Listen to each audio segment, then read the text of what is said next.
नमस्कार, प्रणाम, जय हिंद फ्रेंड्स। मैं प्रभाकर सर और आप देख रहे हैं Prabhakar academy YouTube channel. Friends, Prabhakar academy YouTube channel में आपका स्वागत है। इस वीडियो में हम लोग डिस्कस करेंगे यूथ कंपटीशन के एनसीईआरटी इतिहास को फ्रेंड्स, जो कि 6th क्लास से लेकर के 12th क्लास तक के इतिहास में जितने भी क्वेश्चन पूछे गए फ्रेंड्स, उन सब सारे क्वेश्चनों को डिस्कस किया जाएगा फ्रेंड्स वन लाइनर फॉर्म में।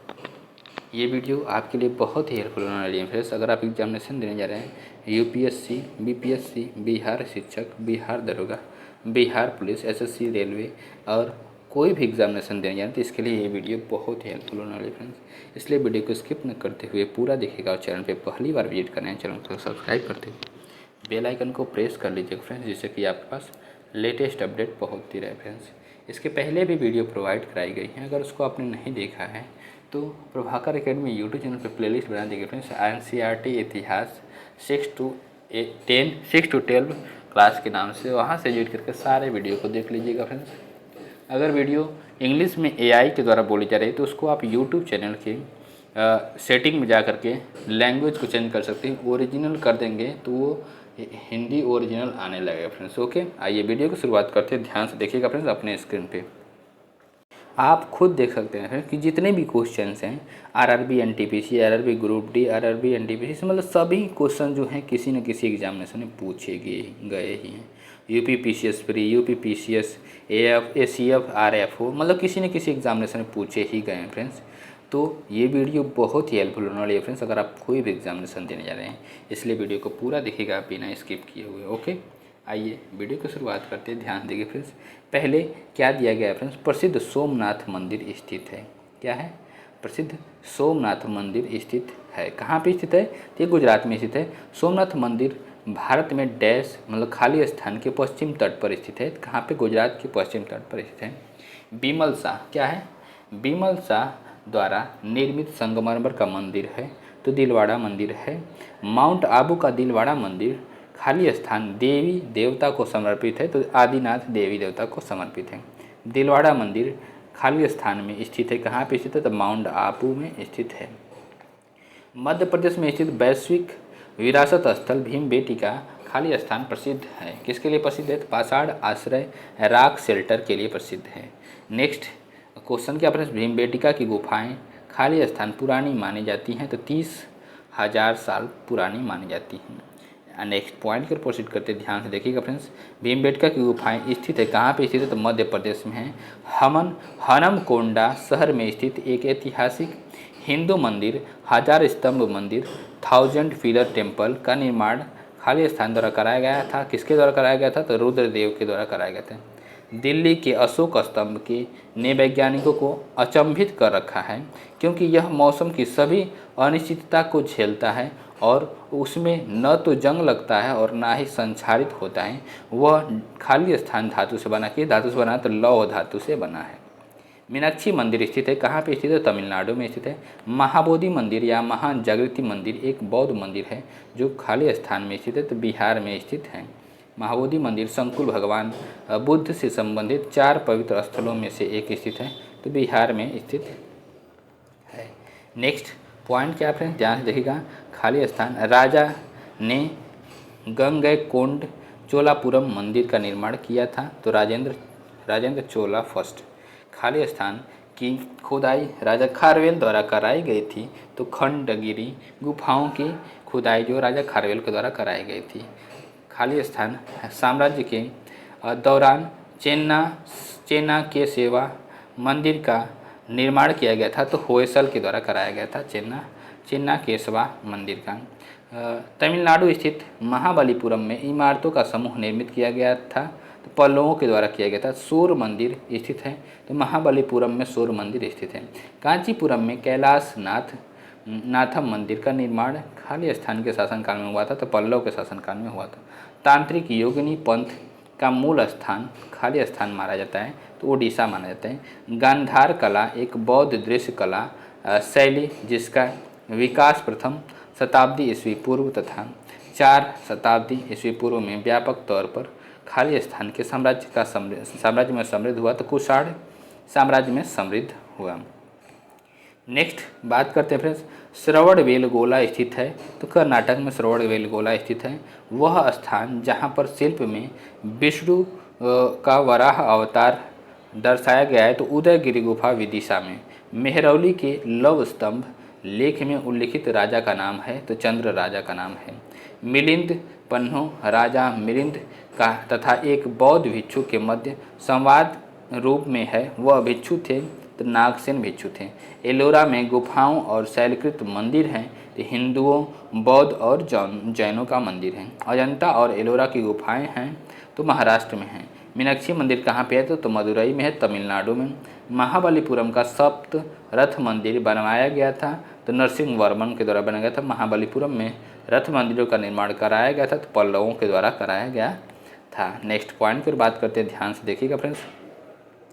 हीनयान अवस्था का विशालतम एवं सर्वाधिक विकसित शैलकृत चैत्यगृह स्थित है। तो कार्ले में स्थित है। 100 से अधिक बौद्ध गुफाएं हैं। वह केंद्र है कन्हेरी में है। वह शैलकृत गुफा जिसमें 11 सिरों के बोधिसत्व का अंकन मिलता है। तो कन्हेरी में मिलता है।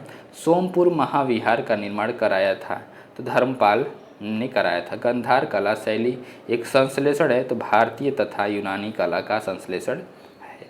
नेक्स्ट पॉइंट पर प्रोसीड करते हैं, ध्यान से देखिएगा फ्रेंड्स, ध्यान से देखिएगा अपने स्क्रीन पे।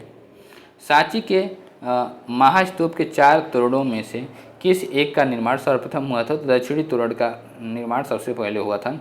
सोनगिरी जहां 108 जैन मंदिर बने हुए हैं स्थित है। कहाँ पे? दतिया में स्थित है। दिलवाड़ा जैन मंदिर स्थित है कहाँ पे? तो राजस्थान में है। उड़ीसा में कोणार्क मंदिर का निर्माण करवाया था। तो राजा नरसिंह देव फर्स्ट ने करवाया था। द्रविड़ शैली के मंदिरों में गोपुरम से तात्पर्य है तोरण के ऊपर बने अलंकृत एवं बहुमंजिला भवन से। भुवनेश्वर तथा पुरी के मंदिर किस शैली में निर्मित है? तो नागर में स्थित है। गुफा त्रिमूर्ति के लिए विख्यात है। तो एलिफेंटा विख्यात है। चित्रगुप्त स्वामी मंदिर जिसे चित्रगुप्त का एकमात्र मंदिर माना जाता है तो स्थित है। तो कांची में स्थित है। अंकोर वाट का विष्णु मंदिर स्थित है। कहाँ पे स्थित है? कंबोडिया में स्थित है। दक्षिण भारत के भगवान रंगनाथा जिन्हें भगवान वेंकटेश भी कहते हैं का मंदिर स्थित है। कहाँ पे स्थित है? तो तिरुमल्ला पहाड़ी में स्थित है। तिरुमल्ला पहाड़ी में स्थित है। नेक्स्ट पॉइंट की बात करते हैं, ध्यान देखिए फ्रेंड्स। एलिफेंटा के प्रसिद्ध शैल को काट करके बनाए गए मंदिरों का श्रेय दिया जाता है। तो पल्लवों को दिया जाता है। चित्तौड़ का कीर्ति स्तंभ निर्मित हुआ था शासनकाल में। तो राणा कुंभा के शासनकाल में निर्मित हुआ। शैलकृत पाश्चात्य स्थापत्य का आश्चर्य माना जाता है। तो कैलाश मंदिर एलोरा को माना जाता है शैलकृत स्थापत्य का आश्चर्य। वह मंदिर जिसके परिसर में एक भारी भरकम नंदी की मूर्ति है, जिसे भारत की विशालतम नंदी मूर्ति माना जाता है। तो बृहदेश्वर मंदिर में है। चट्टानों को काटकर महाबलीपुरम का मंदिर बनवाया गया। तो पल्लव के द्वारा बनवाया गया। वह स्थान जहां राष्ट्रकूटों द्वारा एलोरा पहाड़ियों में निर्मित गुफा मंदिर स्थित है। तो औरंगाबाद में महाराष्ट्र में स्थित है। गोविंद महल जो हिंदू वास्तुकला का अप्रतिम उदाहरण है स्थित है। तो दतिया में स्थित है। खजुराहो मंदिर का निर्माण करवाया था चंदेलों ने करवाया था। कोणार्क मंदिर संबंधित है तो सूर्य संबंधित कोणार्क मंदिर से। नेक्स्ट पॉइंट क्या है फ्रेंड्स, ध्यान से देखिएगा। द्रविड़ शैली में बना हुआ शिखर है तो ग्वालियर का तेली मंदिर है। अजंता की चित्रकारी दर्शाती है तो जातक कथाओं। और खजुराहो में मंदिरों का निर्माण करवाया था तो चंदेलों ने करवाया था। बौद्ध, हिंदी एवं जैन शैलकृत गुफाएं एक साथ विद्यमान है तो एलोरा में विद्यमान है। गुप्त राजा डैश ने नालंदा विश्वविद्यालय की स्थापना की थी तो कुमारगुप्त प्रथम ने। प्रारंभिक भारतीय इतिहास के संदर्भ में शब्द NBPW है तो मिट्टी के बर्तनों का प्रकार है। 9वीं और 11वीं शताब्दी के बीच की अवधि के दौरान बंगाल से प्रचलित मूर्तिकला की शैली को कहा जाता है तो पाल शैली कहा जाता है। भारतीय और चीनी चित्रकारों द्वारा बौद्ध चित्रों के लिए 5वीं और 10वीं शताब्दी के बीच तैलीय रंगों का इस्तेमाल किया गया था। पश्चिमी अफगानिस्तान में इस्तेमाल किया गया था। नेक्स्ट बात करते हैं पॉइंट के बारे में, नेक्स्ट क्वेश्चन के बारे में। तो अजंता गुफा की चित्रकारी और मूर्ति कलाओं से संबंधित है तो जातक कथाएँ संबंधित है। मंदिर वास्तुकला की खाली स्थान शैल उत्तर भारत में लोकप्रिय है तो नागर शैली उत्तर भारत में लोकप्रिय है। तमिलनाडु में स्थित बृहदेश्वर मंदिर की स्थापत्य शैली है तो द्रविड़ है। पंचायतन शैली के स्थापत्य कला में खाली स्थान मंदिर होते हैं तो 5 मंदिर होते हैं। खाली स्थान बौद्ध विश्वविद्यालय भारत के बिहार में स्थित है तो नालंदा है। भीतर गांव का ईंटों वाला मंदिर खाली स्थान राज्य में स्थित है तो उत्तर प्रदेश में स्थित है। सांची स्तूप खाली स्थान राज्य में स्थित है तो मध्य प्रदेश में स्थित है।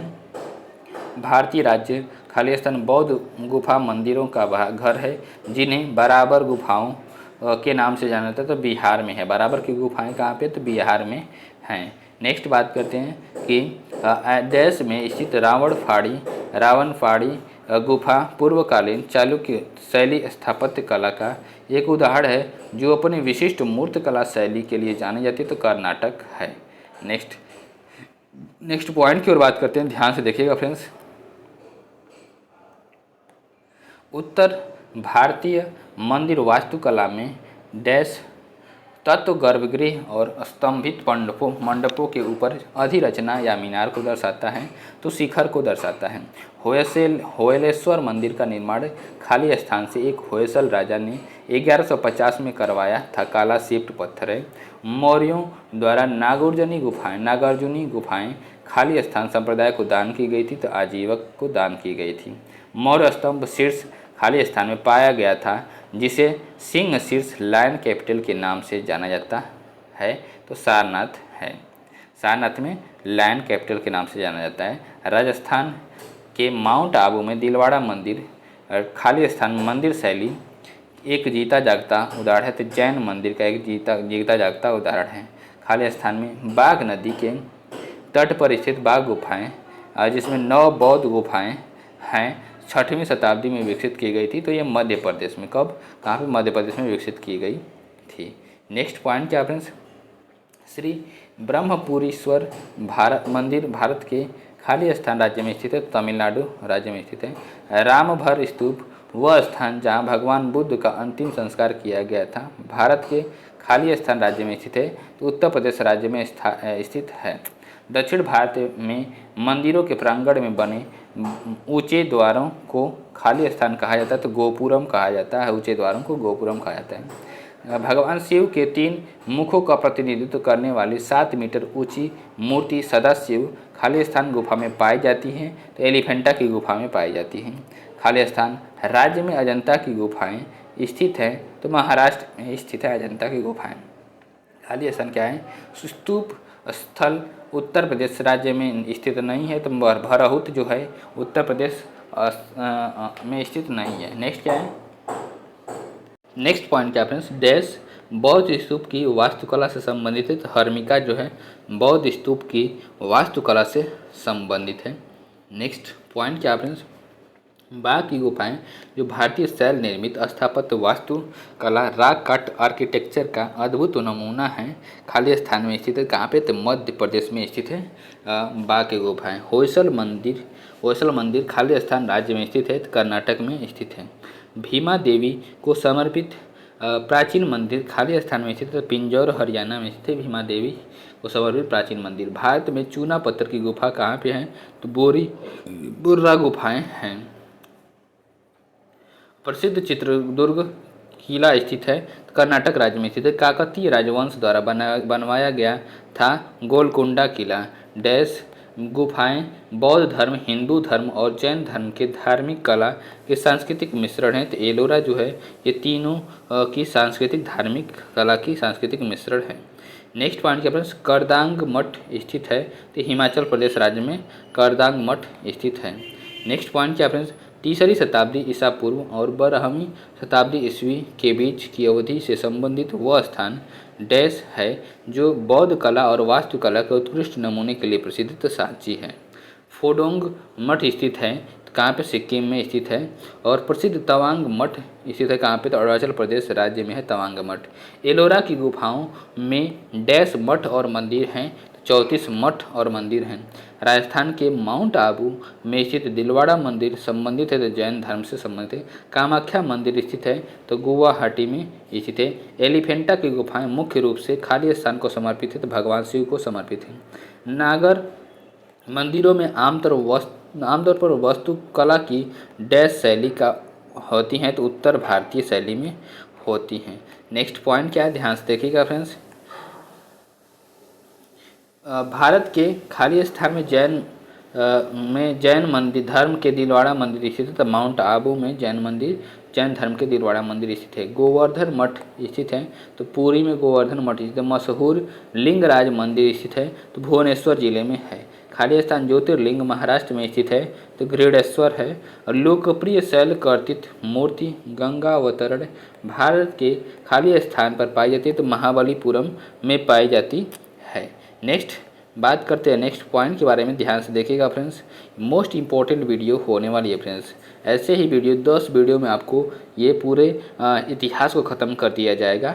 नेक्स्ट पॉइंट क्या, राजरप्पा एक शक्तिपीठ स्थल है तथा वहीं दामोदर और वेरा नदियों का संगम भी है। यह खाली स्थान राज्य में स्थित है। तो झारखंड राज्य में स्थित है। प्राचीन भारत में गांधार शैली की कला को खाली स्थान ने विकसित किया था। कुषाण वंश ने विकसित किया था।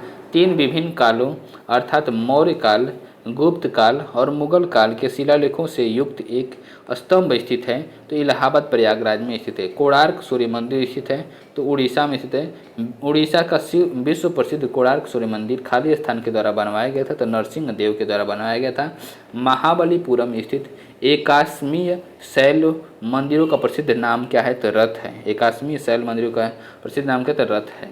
नेक्स्ट क्या है, शिव गुफा स्थित है। तो एलिफेंटा गुफाएं हैं, शिव गुफा स्थित हैं। पट्टडकल में स्थित स्मारकों का समूह खाली स्थान में है, तो कर्नाटक में है। भीमबेटका के रॉक शेल्टर्स खाली स्थान के तलहटी में स्थित है। तो विंध्य रेंज की तलहटी में स्थित है। चंद्रगिरी का किला 11वीं शताब्दी में बनाया गया एक ऐतिहासिक किला है जो खाली स्थान में स्थित है। तो आंध्र प्रदेश में स्थित है। द्रविड़ पद्धति के मंदिर के वास्तुशास्त्र का प्रतिनिधित्व खाली स्थान के द्वारा होता है। तो विमान द्वारा होता है। एलिफेंटा की गुफाएं खाली स्थान शहर में स्थित हैं। तो मुंबई शहर में स्थित है। नेक्स्ट पॉइंट क्या फ्रेंड्स, कंबोडिया में स्थित अंकोर वाट का सुप्रसिद्ध विष्णु मंदिर बनवाया गया था। सूर्यवर्मन सेकंड ने बनवाया था। दक्षिण भारत का ज्ञान सरस्वती मंदिर स्थित है। तो बासर में स्थित है। उड़ीसा में जौगढ़ में डैश स्थित है। तो अशोक का शिला अभिलेख स्थल स्थित है। उदयगिरी और खंडगिरी की प्रसिद्ध गुफाएं खाली स्थान में स्थित है। तो उड़ीसा में स्थित हैं। डैश खाली स्थान डैश मंदिर के पास चारुपल्लम विलेज ऑफ इंक्लाइन स्थित है। तो राजराजेश्वर मंदिर के पास चारुपल्लम विलेज ऑफ इंक्लाइन स्थित है। राष्ट्रकूट राजवंश द्वारा बनाया गया है। तो कैलाश मंदिर बनाया गया है। तमिलनाडु में स्थित कपिलेश्वर मंदिर भारतीय देवता डैश को समर्पित है। तो शिव को समर्पित है। निशुंभ सूदनी देवी का मंदिर डैश द्वारा बनवाया गया था। तो चोल के द्वारा बनाया गया था। भारत के डैश राज्य में अजंता और एलोरा की गुफाएं स्थित है। महाराष्ट्र में स्थित हैं। नेक्स्ट पॉइंट क्या फ्रेंड्स, ध्यान देखिएगा। छत्तीसगढ़ के कोरबा जिले के चैतुरगढ़ किले में स्थित प्रसिद्ध और अद्भुत मंदिर का नाम डैश है। तो महिषासुर मर्दिनी मंदिर है। महिषासुर मर्दिनी मंदिर है। विश्व प्रसिद्ध बोरोबुदुर मंदिर स्थित है। तो इंडोनेशिया में है। मीनाक्षी मंदिर स्थित है। तमिलनाडु राज्य में है। विरजा मंदिर, राजरानी मंदिर और समलेश्वरी मंदिर सभी डैश में स्थित है। तो उड़ीसा में स्थित है। महाबलीपुरम में 5 रथों में से 4 रथ धर्मराज युधिष्ठिर रथ, भीम रथ, अर्जुन रथ और नकुल सहदेव रथ हैं। 5वें रथ का नाम डैश है। तो द्रौपदी रथ है। धर्मराज रथ स्मारक स्थित है। महाबलीपुरम में है। रणकपुर में स्थित प्रसिद्ध मंदिर एक डैश मंदिर है। तो जैन मंदिर है। कंदरिया महादेव मंदिर स्थित है, खजुराहो में है। नेक्स्ट पॉइंट क्या आप ध्यान से देखिएगा। प्राचीन नीमाराना बावड़ी राजस्थान के डैश जिले में स्थित है। तो अलवर जिले में स्थित है।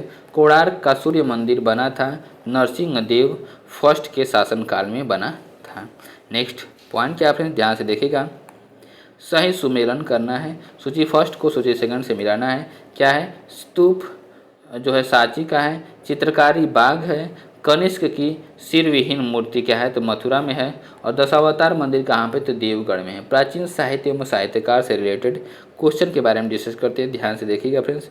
चरक संहिता संबंधित है चिकित्सा से संबंधित, किससे चिकित्सा संबंधित है। संगम साहित्य के रूप में प्रसिद्ध है तो तमिल साहित्य है। प्रसिद्ध संस्कृत ग्रंथ लीलावती डैश विषय पर लिखा गया है तो गणित विषय पर लिखा गया है। नेक्स्ट क्या है, मालविकाग्नि मित्रम पुत्र लिखी गई है तो कालिदास ने लिखी है। अभिज्ञान शाकुंतलम किताब के लेखक है तो कालिदास हैं। कादम्बरी के लेखक हैं तो बाणभट्ट हैं। विशाख दत्त द्वारा लिखित मुद्रा राक्षस डैश भाषा में लिखा गया तो संस्कृत भाषा में लिखा गया है। नेक्स्ट पॉइंट क्या फ्रेंड्स ध्यान से देखिएगा।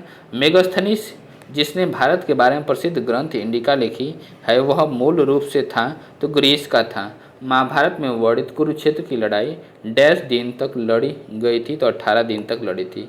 गुणाढ्य का की डैश पैसाची भाषा में लिखित है तो वृहत कथा डैश द्वारा रचित नागानंद एक संस्कृत नाटक है जिसमें नागों को बचाने के लिए विद्याधर राजा जीमुत वाहन के आत्म बलिदान की लोकप्रिय गाथा का वर्णन है तो हर्षवर्धन।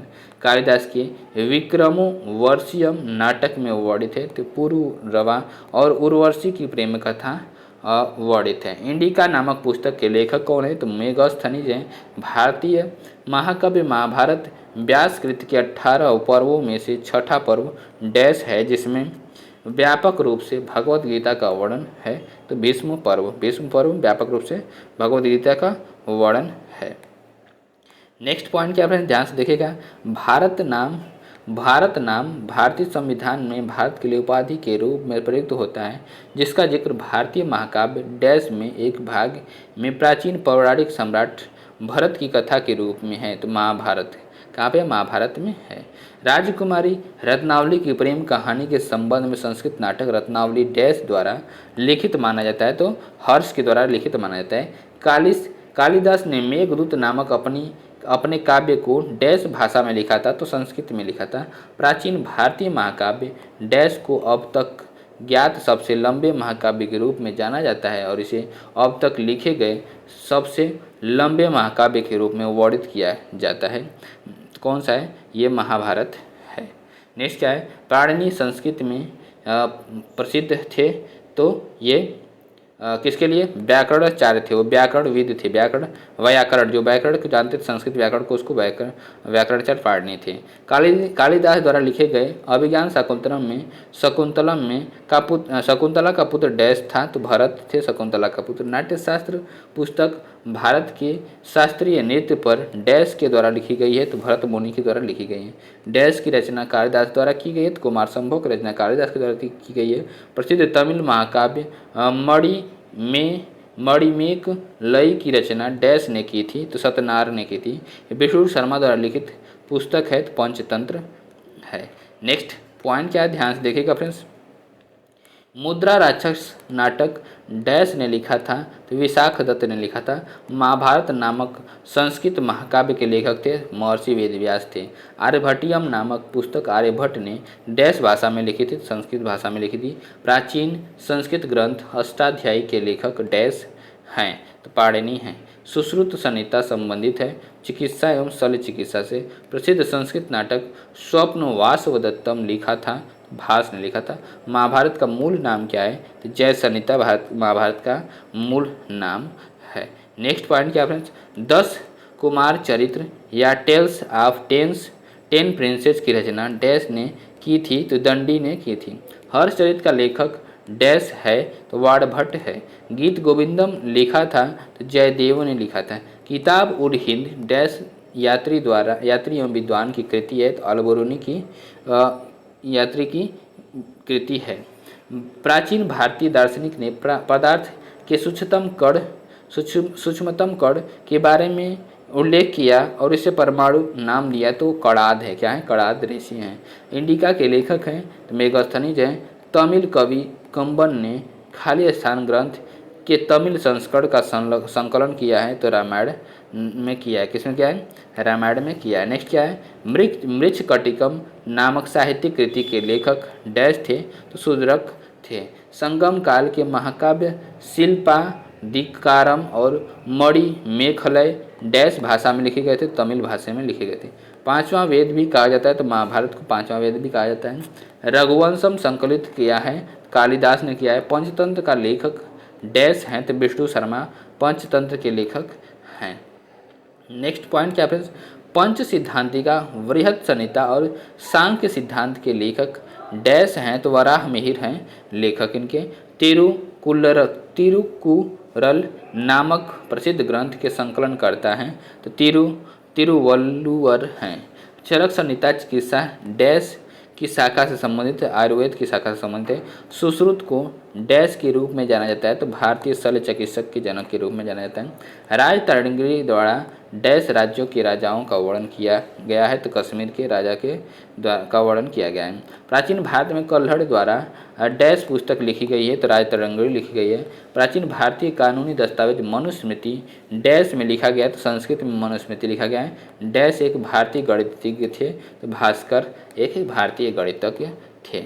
नेक्स्ट पॉइंट क्या फ्रेंड्स ध्यान से देखिएगा, गणित विषय पर लिखित एक मध्ययुगीन भारतीय पुस्तक है, तो लीलावती है। मनुस्मृति का अंग्रेजी में अनुवाद किया था, तो जॉर्ज वूलर ने किया था, अंग्रेजी में अनुवाद किया था। हर्षचरित राजा हर्षवर्धन की जीवनी डैश ने लिखी थी, तो वाणभट्ट ने लिखी थी। डैश द्वारा रचित हर्षचरित में हमें हर्ष और उनके प्रशासन के बारे में सही जानकारी देता है, तो वाणभट्ट द्वारा रचित हर्षचरित हमें हर्ष और उनके प्रशासन के बारे में सही जानकारी देता है। नेक्स्ट पॉइंट क्या फ्रेंड्स ध्यान से देखिएगा, प्राचीन काल में अमर सिंह द्वारा भाषा के डैश शब्दों का एक शब्दकोश तैयार किया गया, जिसका नाम अमर कोश था, तो संस्कृत में तैयार किया गया था। साहित्यिक कृति रत्नावली डैश की कृति है, हर्षवर्धन है। भारत की महान साहित्यिक कृतियाँ मेघदूत और अभिज्ञान शाकुंतलम की रचना डैश ने की थी, तो कालिदास ने की थी। रायतरंगिणी के लेखक हैं, तो कल्हड़ हैं। हिंदू दर्शन की सांख्य पद्धति के संस्थापक के रूप में जाना जाता है, तो कपिल ऋषि को जाना जाता है। चिंतामणि भट्ट द्वारा रचित संस्कृत ग्रंथ सुख सप्तति का फारसी में अनुवाद कर उसका नाम तुतीनामा रखा, तो ख्वाजा जियाउद्दीन नक्शबी ने। नेक्स्ट पॉइंट क्या फ्रेंड ध्यान से देखिएगा, मुद्रा राक्षस का लेखक था, तो विशाख दत्त लेखक था। चरक संहिता अध्यायों और खंडों में विभाजित है, तो 120 अध्याय और 8 खंडों में। बौद्ध साहित्य में थेरी गाथा निकाय से संबंधित है, तो खुद्दक निकाय संबंधित हैं। 10 कुमार चरित्र के रचनाकार थे, तो दंडीन थे। The roots of ancient India के लेखक थे, तो W.A. फेयर सर्विस थे। कल्हड़ की राजतरंगिणी को आगे बढ़ाया, तो जोन राज एवं श्रीवर ने बढ़ाया था। प्राचीन काल के महान विधि निर्माता थे, तो मनु थे। महाभारत मूलतः जानी जाती थी, तो जय संहिता के रूप में महान जैन विद्वान हेमचंद्र किसकी सभा को अलंकृत करते थे, तो कुमारपाल की। भोजशाला मंदिर की अधिष्ठात्री देवी हैं, तो भगवती सरस्वती अधिष्ठात्री देवी हैं। नेक्स्ट पॉइंट क्या आपने ध्यान से देखिएगा, मध्यकालीन भारत के यशस्वी विधिवेत्ता थे, तो विज्ञानेश्वर थे। मध्यकालीन विद्वानों लेखक जो जैन धर्म के अनुयायी थे, तो हेमचंद्र सूरी थे। गीत गोविंद के रचयिता हैं, तो जयदेव हैं। काल्पनिक वैज्ञानिक उपकरणों पर पुस्तक लिखी है, तो भोज ने लिखी है। भारतीय गणितज्ञ जिसने दशमलव स्थानिक मान की खोज की है, तो आर्यभट्ट ने की है। गौड़ वहु के रचयिता हैं, तो वाकपति हैं। विदेशियों को भारतीय समाज में मनु द्वारा दिया गया सामाजिक स्तर था, तो व्रात्य क्षत्रियों का मतलब फॉरेन क्षत्रियों का। प्राचीन भारतीय विचारकों में से विधि व्यवस्था की सर्वाधिक व्यवस्थित रूप से व्याख्या की है, तो मनु ने की है। मान 1600 शीर्षक ग्रंथ की रचना की थी, तो सोमेश्वर थर्ड ने की थी। डैश पुस्तक रोमन लेखक वरिष्ठ फिलिनी द्वारा लिखी गई है, तो नेचुरल हिस्ट्री लिखी गई है। नेक्स्ट पॉइंट के बारे में बात करते हैं, ध्यान से देखिएगा फ्रेंड्स। प्राचीन भारत के सबसे प्रसिद्ध वैदिक ग्रंथों में से एक मनुस्मृति डैश में लिखा गया है, तो संस्कृत में लिखा गया है। 12वीं शताब्दी ईस्वी में लिखी गई पुस्तक राज तरंगिणी डैश राज्य के इतिहास के बारे में बताती है, कश्मीर राज्य के इतिहास के बारे में बताती है। डैश ने इंडिका लिखी थी, जिसमें मौर्य राजवंश के शासन के समय के भारत का वर्णन करती है, तो मेगस्थनीज ने इंडिका लिखी थी। किसने लिखी थी? मेगस्थनीज ने। पंपा द्वारा रचित ग्रंथ विक्रमार्जुन विजय की भाषा है, तो कन्नड़ है। मेघदूत की रचना की थी कालिदास ने की थी। मेगस्थनीज की पुस्तक इंडिका में भारतीय समाज के वर्गों का उल्लेख है, तो 7 वर्गों का उल्लेख है। भरतनाट्यम की सैद्धांतिक नींव पाई गई है, तो नाट्य शास्त्र से पाई गई है। हर्षवर्धन के दरबारी कवि और हर्षचरित के लेखक थे, तो वाणभट्ट थे। नेक्स्ट बात करते हैं पॉइंट के बारे में, ध्यान से देखिएगा फ्रेंड्स। पूर्व मीमांसा स्कूल ऑफ फिलॉसफी की स्थापना प्राचीन भारत में डैश द्वारा की गई थी, तो जैमिनी के द्वारा की गई थी। प्रयाग प्रशस्ति की रचना संस्कृत में की थी, तो हरिशेड ने की थी। नेक्स्ट पॉइंट के बारे में बात करते हैं, ध्यान से देखिएगा फ्रेंड्स। 2 महाकाव्य रघुवंश और कुमार संभव डैश द्वारा रचित कृतियां हैं, तो कालिदास के द्वारा रचित कृतियां हैं। कश्मीर के इतिहास का सबसे विस्तृत विवरण देता है, तो राज तरंगिणी देती है। चिकित्सा के क्षेत्र में प्रसिद्ध थे, तो चरक प्रसिद्ध थे। अपनी साहित्यिक कृतियों के लिए प्रसिद्ध वाणभट्ट डैश शासनकाल के दौरान प्रसिद्ध हुए, तो हर्षवर्धन के शासनकाल के समय में प्रसिद्ध हुए। कालिदास रचित नाटक अभिज्ञान शकुंतलम शकुंतला और राजा डैश की प्रेम कथा थी, तो दुष्यंत की प्रेम कथा थी। राज तरंगिणी कृति है, तो कल्हड़ की कृति है। नेक्स्ट पॉइंट क्या फ्रेंड्स? कल्हड़ एक लेखक थे जिन्होंने डैश के राजाओं के बारे में एक संस्कृत कविता लिखी थी, तो किसके? कनिष्क के राजाओं के बारे में लिखी थी। अशोक घोष दरबारी कवि थे, तो कनिष्क के थे। संस्कृत विद्वान पाणिनि द्वारा लिखित अष्टाध्यायी पुस्तक है, तो व्याकरण से संबंधित है। मीमांसा सूत्र लिखा था, तो जैमिनी ऋषि ने लिखा था। सीयूकी या the records of the western words का लेखक थे, तो ह्वेन-सांग थे। प्राचीन भारत में चिकित्सा के क्षेत्र में महत्वपूर्ण योगदान रहा है, तो चरक का है। तमिल परंपरा के अनुसार कवियों की सभाओं, जिन्हें संगम के नाम से जाना जाता है, को आयोजित किया गया था, तो मदुरई में आयोजित किया गया था। आमुक्त माल्यता का लेखन किया था, तो कृष्णदेव राय ने किया था। किसने किया था? कृष्णदेव राय ने किया था। नेक्स्ट बात करते हैं, अल-बरूनी की प्रसिद्ध कृति किताब उल हिंद एक रचना है, तो अरबी भाषा में है। अर्थशास्त्र लिखा था, तो चाणक्य ने लिखा था। कटु सत्यता को दर्शाने वाला सामाजिक नाटक मृच्छकटिकम मिट्टी की छोटी गाड़ी लिखा था, तो शूद्रक ने लिखा था। तमिल महाकाव्य शिल्पादिकारम का लेखन किया था, तो इंग्लो आदिगल ने किया था। वाणभट्ट द्वारा लिखी गई प्राचीन पुस्तक है, कादम्बरी है। सही सुमेल करना है, क्या करना है? सही सुमेल करना है। क्या है? सूची फर्स्ट, सूची सेकंड। सूची फर्स्ट में दर्शन है, सूची सेकंड में दर्शन प्रचारक है। न्याय के प्रचारक कौन है? तो गौतम है। उत्तर मीमांसा के प्रचारक कौन है? तो वादरायण हैं। और पूर्व मीमांसा के कौन है? तो जैमिनी है। वैशेषिक कौन है? तो कड़ाद है। सही सुमेलन क्या है? सूची फर्स्ट और सूची सेकंड में। सूची फर्स्ट में पुस्तक है, सूची सेकंड में लेखक हैं। ध्यान से देखिएगा फ्रेंड्स। मालविकाग्नि मित्र को किसने लिखा है? तो कालिदास ने लिखा है। 10 कुमार चरितम को कौन लिखा है? दंडी ने लिखा है। स्वप्न वासवदत्ता को किसने लिखा है? तो महाकवि भास ने लिखा है। किरात तर्जुनियम को किसने लिखा है? तो भारवी ने लिखा है। सही सुमिरन सूची फर्स्ट में पुस्तक, सूची सेकंड में लेखक है। रास पंचाध्यायी को किसने लिखा है? नंददास ने लिखा है। चैतन्य भागवत को किसने लिखा है? तो वृंदावन रास दास ने लिखा है। चैतन्य मंगल को किसने लिखा है? तो जयनंदा ने लिखा है। और भक्ति रत्नाकर को किसने लिखा है? तो नरहरि चक्रवर्ती ने लिखा हुआ है। नेक्स्ट बात करते हैं पूर्व मध्यकाल 800 से लेकर 1200 ईस्वी में जो हुआ था उसके बारे में बात करते हैं। तो 12वीं शताब्दी के आरंभ में दिल्ली पर शासन था, तोमर वंश का शासन था। मांडू को अपनी राजधानी बनाया, तो होशंग शाह ने बनाया था। बुंदेलखंड पर राजपूत वंश ने शासन किया, चंदेल वंश ने किया था। जयचंद ने विश्वासघात के कारण पृथ्वीराज चौहान की पराजय हुई।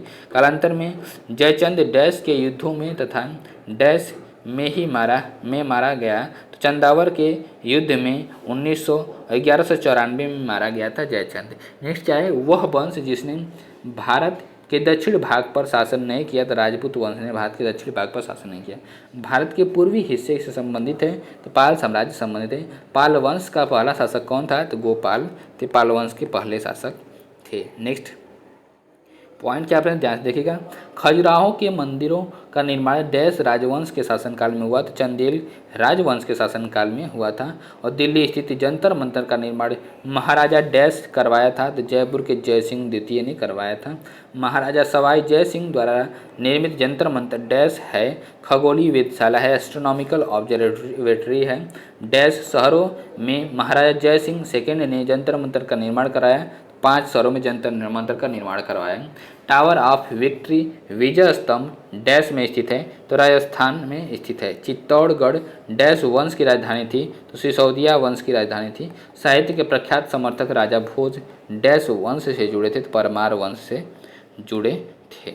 नेक्स्ट बात करते हैं, प्रतिहार राजवंश का संस्थापक था, तो हरिश्चंद्र थे।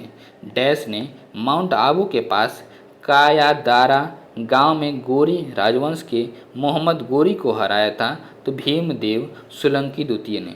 भारत का एक धर्म जो जोरोआस्ट्रियन मुख्य रूप से डैश राज्य में पाया जाता है, महाराष्ट्र में। जैंद अवेस्ता डैश के साथ जुड़ा हुआ है, पारसी धर्म के साथ जुड़ा हुआ है। यहूदी डैश धर्म का पालन करते हैं, तो यहूदी धर्म का पालन करते हैं। यहूदी धर्म से संबंधित है, तो तोरा संबंधित है। Vikram Samvat calendar Gregorian calendar से डैश वर्ष आगे है, तो 56.7 वर्ष आगे है। नेक्स्ट बात करते हैं, कागज का आविष्कार डैश ने किया, तो कैलून ने किया है। भारत के डैश राज्य को प्राचीन समय में कामरूप के नाम से जाना जाता है, तो असम राज्य को जाना जाता है प्राचीन में असम कामरूप के नाम से। भारतीय दर्शन के 6 स्कूलों में से एक है, तो योग है एक। नेक्स्ट क्या है, प्राचीन समय में किसी व्यक्ति को वस्तु के साथ तौला जाता था और उसी भार मात्रा के समान उस वस्तु को दान कर दिया जाता था। इस प्रथा को डैश बुलाया जाता था, तुलाभार बुलाया जाता था। पुरातत्वविद वीबी लाल ने मेरठ जिले में हसीनापुर में कब खुदाई कराई थी, तो 1951 से 1952 में। डैश नाम ग्रीक भाषा में आया, जिसका अर्थ है सिंधु नदी के पार, तो भारत। सिंधु नदी के पार क्षेत्र क्या है, तो भारत होगा। पद्मनाभ स्वामी मंदिर डैश शहर में स्थित है, तिरुवनंतपुरम शहर में स्थित है। नेक्स्ट पॉइंट क्या है, ध्यान से देखिएगा फ्रेंड्स, इंडिया नाम डैश नदी से लिया गया है, तो सिंधु नदी से लिया गया है। प्राचीन काल से श्राप सेठ, साहूकार, महाजन और खेती के रूप में जाने वाले व्यापारियों का मुख्य व्यवसाय डैश है, तो बैंकिंग है। डैश की अवधारणा अंधविश्वास भरी मान्यताओं पर आधारित है, तो सांप और सीढ़ी क्या है, सांप और सीढ़ी है। नेक्स्ट पॉइंट क्या आपने ध्यान से देखिएगा, सबसे पहले पहिए डैश से बने थे, तो लकड़ी से बने हुए थे।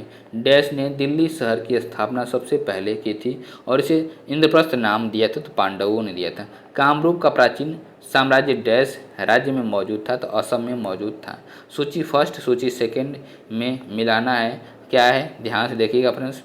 सर्ववर्मन जो है असीरगढ़ ताम्रपत्र से रिलेटेड हैं। ईश्वर वर्मन के जौनपुर प्रस्तर अभिलेख से रिलेटेड हैं। और ईशान वर्मन जो है हरहा पाषाण अभिलेख से रिलेटेड हैं। जीवित गुप्ता सेकंड जो है देव वर्डार का अभिलेख से रिलेटेड हैं। चंदेल वंश का प्रथम शासक था, तो नन्नुक थे। होयसल वंश के प्रथम स्वतंत्र शासक विष्णुवर्धन ने अपनी राजधानी कहाँ पे बनाई थी, तो द्वार समुद्र में बनाई थी। नेक्स्ट पॉइंट क्या आपने ध्यान से देखिएगा, राजवंश जो कन्नौज पर आधिपत्य स्थापित करने में त्रिकोणीय संघर्ष में उलझे हुए थे, वह थे तो पाल, प्रतिहार, राष्ट्रकूट थे। विक्रमशिला विश्वविद्यालय के संस्थापक थे, तो धर्मपाल थे। गोविंद चंद्र गहड़वाल की एक रानी कुमार देवी ने धर्मचक्र जिन विहार बनवाया था, तो सारनाथ में बनवाया था। हिरण्य गर्भ धार्मिक कार्य कराया था, तो दंती दुर्ग को करवाया था। रामानुज के अनुयायियों को कहा जाता है, तो वैष्णव कहा जाता है। नेक्स्ट पॉइंट क्या आपने ध्यान से देखिएगा, द्वार समुद्र राजवंश की राजधानी थी तो होयसल राजधानी थी। पाल वंश के संस्थापक थे तो गोपाल थे। कदम राजाओं की राजधानी थी तो वनवासी थी। समकालीन समाज के पाखंड एवं भ्रष्ट आचरण को उद्घाटित करने के लिए अनेक ग्रंथों के लेखक थे तो छेमे थे। क्या छेमे? और चंदेल राजा की जिसका एक अन्य नाम लक्ष्मण वर्मन था तो यशोवर्मन थे। यशोवर्मन थे। एक नए संवत चलाने का यश प्राप्त है तो लक्ष्मण सेन को प्राप्त है। चंदेल शासक जो महमूद गजनवी से पराजित नहीं हुआ था तो विद्याधर थे। जेजाक भुक्ति प्राचीन नाम था बुंदेलखंड। कलिंग नरेश खारवेल संबंधी थे तो चेदी वंश से संबंधित थे। नेक्स्ट पॉइंट क्या आपने ध्यान से देखिएगा। राणा कुंभा ने संगीत पर एक ग्रंथ लिखा था, संगीत राज पर लिखा था। विविध क्या ध्यान देखिए बस डैश वह डैश भारतीय चित्रकला शैली है जिसमें शुद्ध सोने और कीमती पत्थरों की सजावट है और इसमें हिंदू देवताओं विशेष रूप से भगवान कृष्ण को दर्शाया गया है। तंजौर पेंटिंग में राजस्थान के डैश में जयमल और फत्ता सुरूरों के सम्मान में छतरियाँ बनाई गई थी जिन्होंने वर्ष 1568 में सम्राट अकबर की घेराबंदी में अपने प्राण त्याग दिए थे। चित्तौड़गढ़ किले डीसी सरकार ने वर्ष डैश भारतीय प्रलेख और भारतीय प्रलेखीय शब्दावली प्रकाशित की थी तो 1965 से 1966 में शब्दावली को क्या क्या प्रकाशित किया था। नेक्स्ट पॉइंट के हस्तिनापुर का लव कार्यान्वयन स्थल भारत के वर्तमान राज्य डैश में पाया गया है तो उत्तर प्रदेश में पाया गया है। नेक्स्ट पॉइंट क्या आपने ध्यान से देखिएगा। प्राचीन भारत के राजाओं की प्रशंसा में रचित शिलालेखों को जाना जाता है तो प्रशस्ति अभिलेख के रूप में जाना जाता है। पारसी नव वर्ष को कहा जाता है तो नवरोज कहा जाता है। और प्राचीन भारत में बहुत लोकप्रिय खेल था तो शतरंज था। 13वीं शताब्दी में भारत आने वाले यात्री मार्को पोलो इटली से आया था और भारतीय उपमहाद्वीप के लिए प्राचीन यात्रियों जैसे मेगास्थनीज फायान वेनसांग अल बरूनी इब्न बतूता आदि के द्वारा भारतीय व्यापारियों के सक्रिय योगदान के लिए नाम प्रयुक्त किया गया था तो स्वर्ण भूमि नाम प्रयुक्त किया गया था। 11वीं शताब्दी में उज्बेकिस्तान से भारत आया था तो अल बरूनी उज्बेकिस्तान से भारत आया था। नेक्स्ट पॉइंट क्या फ्रेंड्स। डैश राज्य में भोरम देव मंदिर स्थित है जहां प्रत्येक मार्च के अंतिम सप्ताह में भोरम देव महोत्सव मनाया जाता है तो छत्तीसगढ़ में मनाया जाता है। आठवीं राज्य के रूप में संदर्भित किया जाता है तो वन साम्राज्य संदर्भित किया जाता है। भारत देश का विश्व धरोहर स्थलों में संख्या के आधार पर स्थान है 7वां, वर्तमान में 6वां। सोलंकी राजवंश की राजधानी कहाँ पे थी तो अनहिल वाड़ पे थी। वह पूरा स्थल जहाँ से सुपारी के 2 कार्बनीकृत बीज पाए गए हैं तो वाटगल में पाए गए हैं। सही सुमेलन क्या है फ्रेंड्स। सूची फर्स्ट के सामने सूची सेकंड। शासक राजवंश गोविंद थर्ड जो है राष्ट्रकूट वंश, वंशराज गुर्जर प्रतिहार वंश, देवपाल पाल वंश, नरसिंह वर्मन पल्लव वंश। महाराष्ट्र के औरंगाबाद में स्थित क्या है तो अजंता की गुफा है। सही सुमेलन क्या करना है ध्यान से देखिएगा फ्रेंड्स। क्या है सूची फर्स्ट में पर्यटक आकर्षण है, सूची सेकंड में स्थान है। कबीर की समाधि कहाँ पे तो मगहर बस्ती में है। मतलब कि कहाँ पे ये गाजीपुर में है। सलीम चिश्ती की दरगाह कहाँ पे तो फतेहपुर सीकरी में है। गोविंद देव मंदिर कहाँ पे तो वृंदावन में। बौद्ध स्तूप कहाँ पे तो कुशीनगर में। सही सुमेलन करना है फ्रेंड्स ध्यान से देखिएगा। राजवंश और राजकीय प्रतीक तो परमार जो है सूर्यवंश सूर्य देव जो है राजकीय प्रतीक है। मलय केतु जो है वराह मलय केतु राजवंश के राजकीय प्रतीक वराह हैं। चंदेल राजवंश के राजा लक्ष्मी हैं। नेक्स्ट क्या गुर्जर प्रतिहार के जो वंश के भगवती हैं राजकीय प्रतीक। नेक्स्ट बात करते हैं सही सुमेलन करना है जो कि विहार और राजा के बारे में बात करते हैं। जगदल विहार किसने बनाया तो रामपाल ने बनाया है। विक्रमशिला विहार किसने बनाया धर्मपाल ने बनाया है। सोमपुरा विहार किसने बनाया धर्मपाल ने। और सलबन विहार किसने बनाया तो श्रीभव देव ने बनवाया है। शासक जिसने सिंहल द्वीप के विरुद्ध 642 ईस्वी में 2 समुद्री अभियान भेजा था नरसिंह वर्मन फर्स्ट ने भेजा था। नेक्स्ट बात करते पॉइंट के बारे में जो है कि प्राचीन श्वेतांबर जैन मंदिर स्थित तो पाली ताना गुजरात में। विदेशी व्यापार से संबंधित संस्था थी तो नाना देशी एवं नगरम। बीजगणित के क्षेत्र में विशेष योगदान दिया था तो भास्कर ने दिया था। पुराणों के अनुसार चंद्रवंशीय शासकों का मूल स्थान था तो प्रतिष्ठानपुर है, और जो यहाँ है वह अन्यत्र भी है, जो यहाँ नहीं है वह कहीं नहीं है, वो कहाँ गया है महाभारत ग्रंथ में है। हिंदू विधि द्वारा मान्य कर था तो उपज का छठवां भाग था। प्राचीन भारत में सिंचाई टैक्स को कहते थे तो विदक भागम कहते थे। वैदिक ग्रंथों के भाष्यकार सायण को आश्रय प्राप्त था तो विजयनगर राजाओं को। नेक्स्ट पॉइंट क्या है, श्रवणबेलगोला में गोमतेश्वर का विशाल प्रतिमा स्थापित करवाई थी, चामुंड राय ने करवाई थी। नेक्स्ट बात करते पॉइंट के बारे में। एम्फोरा जार होता है एक लंबा एवं दोनों तरफ हथेदार जार होता है। खसरा नामक दस्तावेज से आशा है राजस्व संबंधी एक दस्तावेज है। भारत के डैश क्षेत्र में कामरूप एक प्राचीन नाम है तो असम। वर्मन राजवंश के भास्कर वर्मन ने डैश क्षेत्र पर शासन किया था, कामरूप पे शासन किया था। और ओदंतपुरी शिक्षा केंद्र डैश राज्य में अवस्थित है तो बिहार में है। पाल राजवंश का संस्थापक डैश था तो गोपाल थे। अब बात करते हैं राजपूत काल के बारे में बात करते हैं। खजुराहो के मंदिर डैश राजवंश के दौरान बनाए गए थे, चंदेल वंश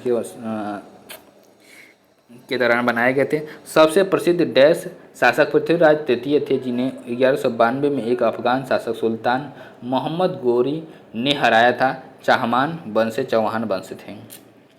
मध्य प्रदेश राज्य में 11वीं शताब्दी की भोजशाला की संरचना का निर्माण डैश राजवंश के संरक्षण में किया गया है, परमार राजवंश के संरक्षण में किया गया है। जयमल और फत्ता वे योद्धा थे जिन्हें डैश के किले की रक्षा करने पर प्रभार सौंपा गया था तो चित्तौड़ के किले की रक्षा करने का प्रभार सौंपा गया था।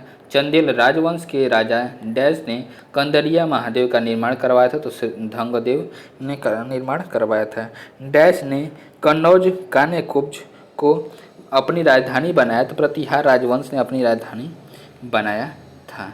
नेक्स्ट पॉइंट क्या है, जब हार निश्चित हो जाती थी तो डैश पुरुषों को साका या शक नामक एक अनुष्ठान करना होता था, जो कि उनकी अंतिम लड़ाई थी, जिससे वे वापस नहीं आ सके तो राजपूत वापस नहीं आ सके। प्रतिहार वंश के महानतम शासक थे तो मिहिर भोज थे।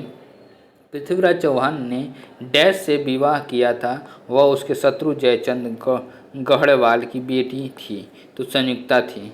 पृथ्वीराज चौहान के पिता डैश थे तो सोमेश्वर चौहान थे। दो प्रमुख शहर डैश चाहमानों के नियंत्रण में थे, दिल्ली और अजमेर। मोहम्मद गौरी को 1191 में एक डैश शासक ने हराया था, चौहान शासक ने हराया था मोहम्मद गौरी को। नेक्स्ट क्या पॉइंट किया फ्रेंड्स, डैश शासक के अधीन दिल्ली सबसे पहले राजधानी बनी थी, तोमर शासक के अधीन दिल्ली सबसे पहले राजधानी बनी थी। नेक्स्ट पॉइंट क्या फ्रेंड्स ध्यान से देखिएगा, मध्यकालीन इतिहास मिडिवल हिस्ट्री के बारे में बात करते हैं फ्रेंड्स। अरबों का आक्रमण एवं सिंध विजय के बारे में बात करेंगे। पहली बार भारत पर आक्रमण करने वाला मुस्लिम था तो मोहम्मद बिन कासिम था। वह अरब जनरल जिसने 711 ईस्वी में सिंध पर विजय प्राप्त की और खलीफा के शासन क्षेत्र के एक भाग के रूप में उस पर कब्जा कर लिया तो मोहम्मद बिन कासिम था। पुस्तक तहकीक मलिल ए हिंद डैश ने लिखी है तो अलबरूनी ने लिखी है। अलबरूनी ने अपनी पुस्तक किताब उल हिंद मिन मकाला डैश भाषा में लिखी थी तो किस में लिखी थी, अरबी भाषा में लिखी थी। किताब उल हिंद एक किताब जो भारत की इतिहास का उल्लेख करती है डैश द्वारा लिखी गई है तो अलबरूनी के द्वारा लिखी गई है। उज्बेकिस्तान का डैश यात्री 11वीं शताब्दी में भारत आया था तो अलबरूनी भारत आया था 11वीं शताब्दी में। नेक्स्ट पॉइंट क्या आपने ध्यान से देखिएगा, फारसी विद्वान अलबरूनी अफगानिस्तान और भारत पर हमले के दौरान डैश आक्रमणकारी के साथ था तो महमूद गजनवी के साथ था। मोहम्मद गोरी की सेना और पृथ्वीराज चौहान के बीच 2 बार युद्ध हुआ, जिसमें डैश की दूसरी लड़ाई पृथ्वीराज चौहान हार गए और उनके राज्य पर कब्जा कर लिया गया। तराइन के युद्ध में कब्जा कर लिया गया था उनके राज्य। चंदावर का युद्ध डैश के बीच युद्ध हुआ। चंदावर का युद्ध डैश के बीच हुआ था तो जयचंद और मोहम्मद गोरी के बीच हुआ था चंदावर के युद्ध। तराइन के युद्ध में मोहम्मद गोरी और चौहान थे, पृथ्वीराज चौहान और फिर जो चंदावर के युद्ध में कौन थे? जयचंद और मोहम्मद गोरी। डैश ने 11वीं शताब्दी में गुजरात पर हमला किया और सोमनाथ मंदिर को लूटा? तो महमूद गजनवी ने लूटा था। महमूद गजनवी का पंजाब के बाहर अंतिम आक्रमण था तो सोमनाथ पे था। नेक्स्ट पॉइंट क्या है, ध्यान देखिएगा फ्रेंड्स। प्राचीन समय में विदेशी आक्रमणकारियों द्वारा कई बार लूटा गया ऐतिहासिक सोमनाथ मंदिर डैश राज्य में स्थित है? तो वो गुजरात में स्थित है। चंदावर की लड़ाई मोहम्मद गोरी और डैश वंश के कन्नौज के जयचंद के बीच हुई थी, गढ़वाल में वंश के बीच हुई थी। शासक डैश ने 1178 में मोहम्मद गोरी को हराया था, तो भीम द्वितीय ने मोहम्मद गोरी को हराया था। महमूद गजनवी ने पहली बार भारत पर आक्रमण किया था, 1001 ईस्वी में किया था। किताब उल हिंद के लेखक अलबरूनी को शासक डैश द्वारा बंदी बनाया गया था, तो महमूद गजनवी के द्वारा बंदी बनाया गया था। 1001 में अपने पहले आक्रमण में महमूद गजनी ने भारतीय शासक डैश को हराया था, तो जयपाल को हराया था। किसको हराया था? जयपाल को हराया था। नेक्स्ट पॉइंट की ओर बात करते हैं। मोहम्मद गोरी का आक्रमण एवं दिल्ली सल्तनत की स्थापना के बारे में बात करेंगे, ध्यान से देखिएगा फ्रेंड्स। नालंदा प्राचीन शिक्षण एवं मठ का एक केंद्र नष्ट हो गया, तो 12वीं ईस्वी में नष्ट कर दिया गया मोहम्मद गोरी के द्वारा। दिल्ली सल्तनत की स्थापना की गई थी, तो वर्ष 1206 में। मोहम्मद गोरी पृथ्वीराज तृतीय से पराजित हुआ था, तो 1191 में। चंदावर के युद्ध 1194 में राजा जयचंद मोहम्मद गोरी से पराजित हुआ। चंदावर की वर्तमान में भौगोलिक स्थिति है तो उत्तर प्रदेश के इटावा जनपद में यमुना नदी के तट पर है। कन्नौज पर महमूद गजनवी के आक्रमण के समय शासक था, तो राज्यपाल का था।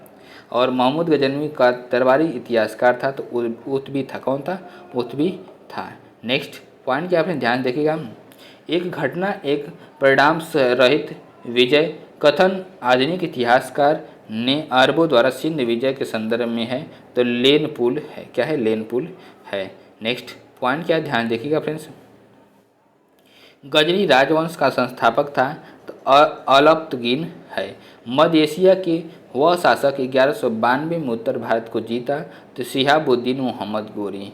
वह शासक जो पृथ्वीराज चौहान के नाम से प्रसिद्ध है, पृथ्वीराज तृतीय और ओडोराज तृतीय।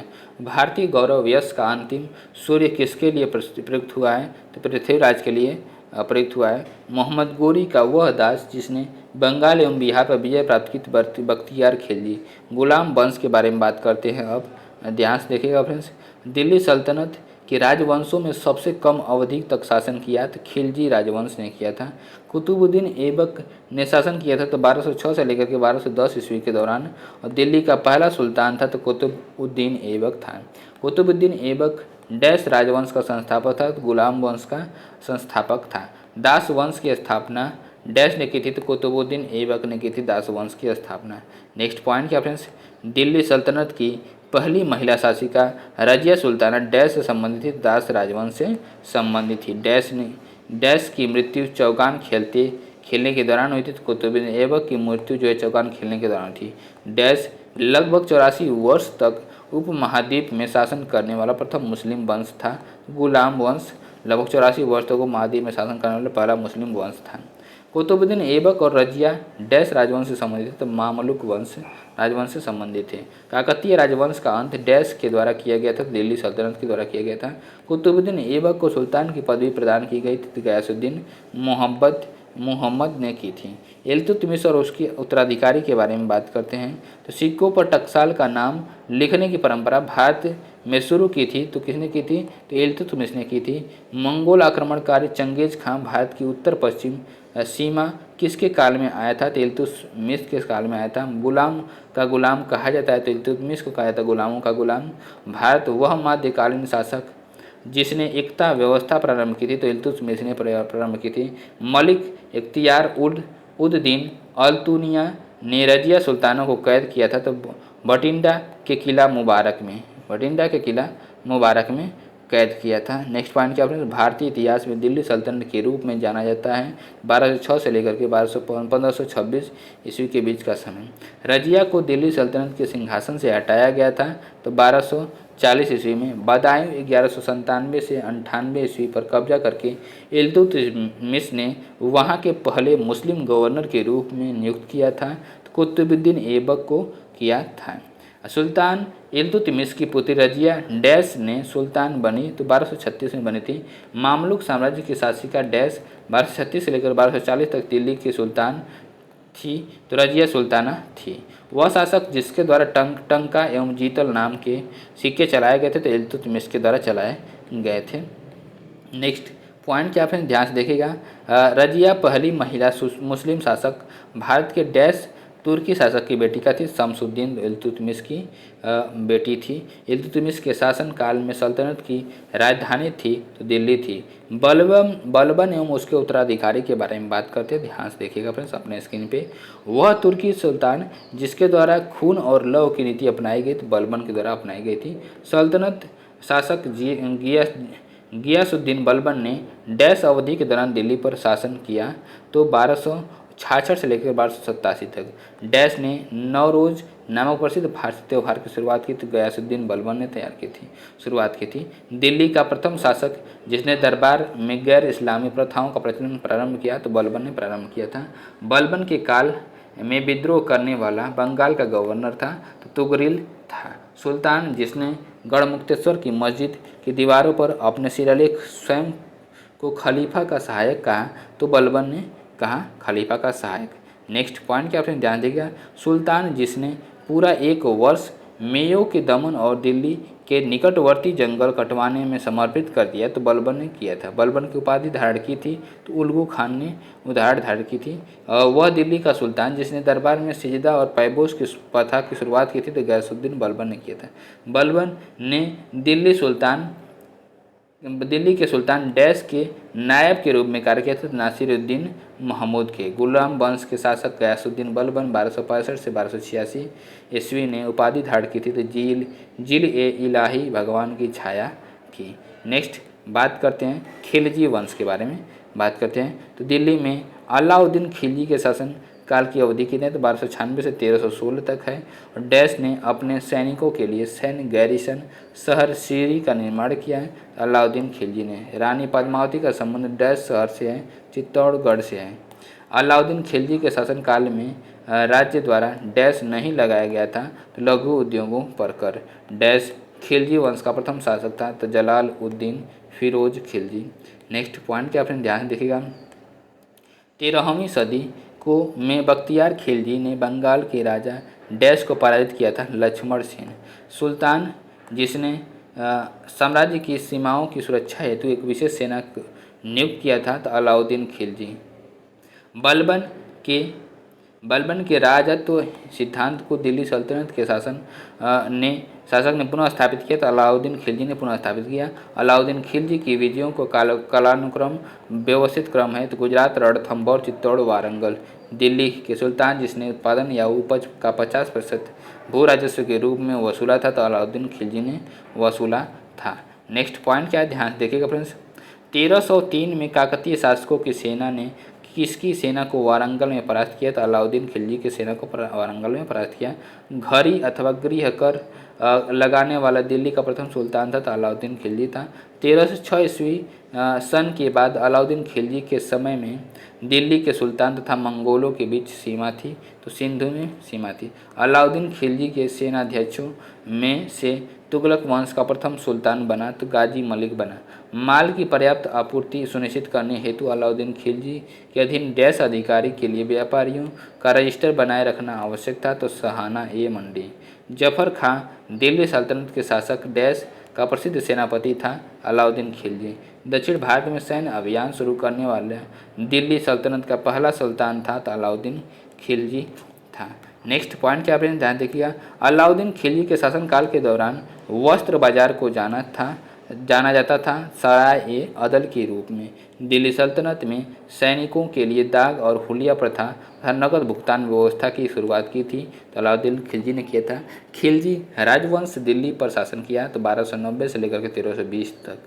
खिलजी और तुगलक शासकों ने सैन्य कमांडरों को क्षेत्रों का गवर्नर नियुक्त किया था। इन क्षेत्रों को जाना जाता था तो इक्ता के नाम से जाना जाता था। अलाउद्दीन खिलजी ने अपने सैनिकों के लिए एक नए सैनिक नगर का निर्माण कराया था जिसका नाम था सीरी। अलाउद्दीन खिलजी द्वारा लगाया गया खराज कर किसान उपज के लगभग 50% के हिस्से के बराबर होता था। नेक्स्ट पॉइंट क्या आपने ध्यान से देखेगा, अलाउद्दीन खिलजी के शासनकाल में राज्यपाल था तो गयासुद्दीन तुगलक, पहला मुस्लिम शासक जिसका साम्राज्य भारत के सुदूर दक्षिण सहित लगभग संपूर्ण भारत में फैला था तो अलाउद्दीन खिलजी। गुजरात के वाघेला राजवंश का वह अंतिम शासक जिसकी हार के बाद अलाउद्दीन खिलजी को राज्य दिया गया था तो करण देव को दिया गया था। तुगलक वंश के बारे में बात करते हैं। दिल्ली के सुल्तान के इब्न बतूता का उसकी विद्वता और कला के उदार संरक्षक के रूप में उसके प्रतिष्ठा के लिए दिल्ली के काजी न्यायाधीश के रूप में नियुक्त किया गया था तो मोहम्मद बिन तुगलक को किया गया था। नेक्स्ट पॉइंट क्या आपने भारत पर तैमूर ने डैश वर्ष पर आक्रमण किया था, 1398 में किया था। वह शासक जिसने भारत में तुगलक वंश की नींव रखी थी गयासुद्दीन तुगलक ने।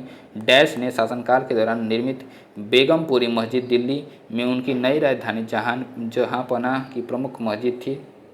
मोहम्मद तुगलक प्रसिद्ध यात्री इब्न बतूता डैश का मूल निवासी था तो मोरक्को का मूल निवासी था। नेक्स्ट पॉइंट क्या आपने ध्यान से देखेगा, प्रसिद्ध कन्नड़ नाटक तुगलक जिसका अन्य भारतीय भाषाओं में भी मंचन किया गया है के लेखक डैश हैं तो गिरीश कर्नाड हैं। डैश ने अपनी राजधानी दिल्ली से दौलताबाद स्थानांतरित की थी तो मोहम्मद बिन तुगलक ने। फ्रेंड्स वीडियो को हम यहीं पे एंड करते हैं। वीडियो को देखने के लिए बहुत बहुत धन्यवाद। और ऐसे ही लगभग 10 वीडियो में इस बुक को पूरा कंप्लीट कर लिया जाएगा। उसके बाद फिर साइंस का बुक, उसके बाद फिर और जो चीज़ों की बुक है उसको कंप्लीट कीजिएगा वन लाइनर फैक्ट्स के रूप में। ओके फ्रेंड्स, नमस्कार, bye bye, good night friends. Video पे कमेंट करना ना भूलिएगा फ्रेंड्स, ज़रूर कमेंट करके बताइएगा वीडियो कैसी लगी।